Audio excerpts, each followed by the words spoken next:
Boy X, page 144.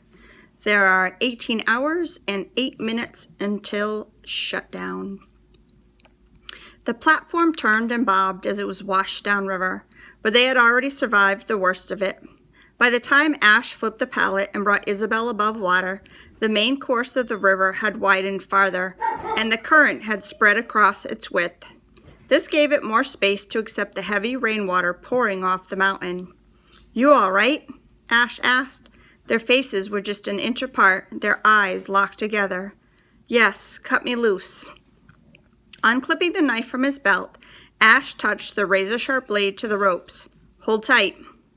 It wasn't as easy as simply cutting in one place, so it took some effort to free her. But Isabel clung to the boards until Ash had sliced through the last piece and the ropes fell away into the water. He jammed the knife back into its sheath. Then they took up positions side by side on the pallet, with their legs trailing in the water, acting as rudders. "Over there," Isabel pointed to a place on the right where the bank eased into the water. It was flat and covered with pebbles, and if they could reach it, they would be able to escape the river's hold on them. "We have to kick hard." So they kicked like maniacs, inching towards the edge of the main current and finally breaking free of it. From there, it was much easier, and it wasn't long before they saw the pebbles beneath the stiller water. "I can touch the bottom," Ash shouted, and he slipped off the platform so he was standing waist deep. Isabel did the same, and they let go of the pallet, watching it spin in lazy turns as it drifted back toward the place where the river ran white. Eventually, the current caught it once more, and it whipped away. Exhausted, they sat on the pebbles and stared at the river that had almost killed them. Isabel's skin had gone almost white, and there was a trickle of blood from her nose. "So, I guess we were too heavy." "Yeah, I guess so. But we survived. Maybe it will help you with your fear of heights." "I think it made it worse. And we lost everything." His satchel was gone, the rifle, and Isabel's backpack, too. "We still have our knives," Isabel said. "We can survive, and we're lucky. There's a waterfall that way." She tipped her bruised chin to indicate downriver. "We would have both been killed if you hadn't." Her chin quivered as if she were about to cry, and she wiped her hands across her face. "You were very brave." "So were you."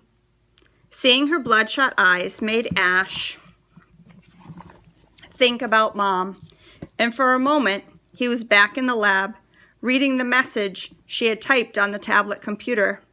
He glanced at Isabel's watch. "Does it still work?" Isabel turned her wrist and nodded. "Shockproof, waterproof." "How long have we got?" 18 hours. "We should get moving." Ash pushed to his feet and held out a hand to help Isabel up. "You're right." She accepted the offer and pulled herself up beside him. "We have only 2 hours before it gets dark." She pointed into the forest. "This way." "Thorn was there," Ash said as they trudged deeper among the trees. "When the rope snapped and we went into the water, I saw him on the bank. I think he was shouting something at me." "Shouting what?" "I don't know." "Well, it doesn't matter now. He must be far behind us. The rope is gone, and there's no other way to cross the river when it is this fast. Things turned out good for us." "Except we almost died," Ash said. "And now we're soaking wet. Oh, and we've lost all our gear. It's my fault. I don't know my own strength anymore. A few days ago, I couldn't even do 10 push-ups, but now, I don't know. I need to be more careful." "Exactly." "No, I mean be careful." Isabel stopped and pointed to the ground. "Don't stand there." Ash glanced down to see a mass of ants marching from left to right across his path. They were big, at least 2 inches long. They had narrow bodies and huge heads with strong mandibles, and there were thousands of them, clambering over one another, moving in a wide red and black column. When Ash focused, he could hear their movement as they passed across the forest floor, the scuttling of a million legs moving against one another, and the snipping of jaws as they tore through the insects in their paths. The ants swarmed over everything, leaving nothing untouched, and their sound was like a heavy downpour of rain. Ash pushed the noise away and watched as a mass of ants broke away from the line and came towards him. "What are they doing?" "Don't move," Isabel whispered. "They're coming for us." Ash took a step back. "Stay still," Isabel hissed. "They hunt by movement." "They hunt?" Ash froze and stared at them as the mass came toward him, closer and closer until they were almost touching. He imagined them crawling up his legs and swarming over him, but he remained still as they moved closer. It was as if the ground was boiling in front of him, but then they stopped. As one, the insects came to a sudden halt, with their antennae feeling the air and their scissor-like mandibles opening and closing. "Just stay still," Isabel said in a near whisper. Ash remained frozen to the spot as the ants tasted the air for a few long seconds before turning and continuing back to meet their original path. Now, instead of a line, the ants were marching in a curve that came close to Ash and Isabel, then moved away. "What's that all about?" Ash let out his breath, but didn't dare to move. "It's like they're checking us out." "Not us, I think you. They know we are here, but they didn't come to us because of you, just like the boar stopped and the insects don't bite you." Isabel glanced at Ash. "You think I'm some kind of freak?" "Ash plus." Isabel raised her eyebrows. "I don't know." "Great." His voice was heavy with sarcasm.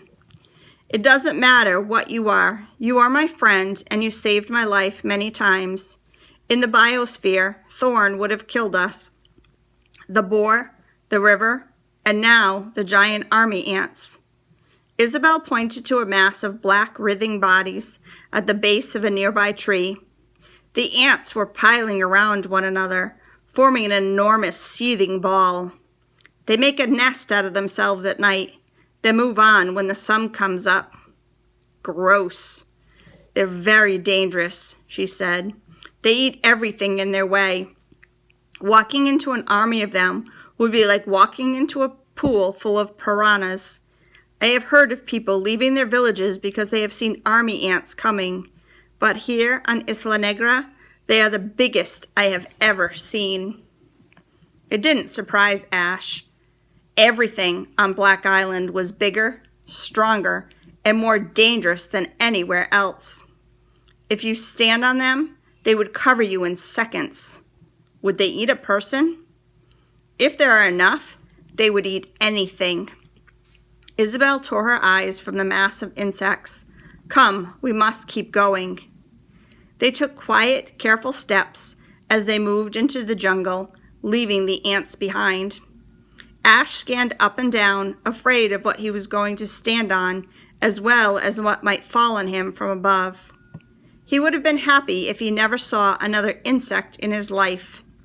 Looking around like that, though, rather than just staring at Isabel's back, he realized something he hadn't noticed before.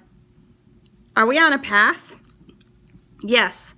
Papa and I have come this way, but we didn't make the path. I think it was here many years ago." "Made by who?" "Papa said soldiers were here." "Soldiers? From where?" "You will see."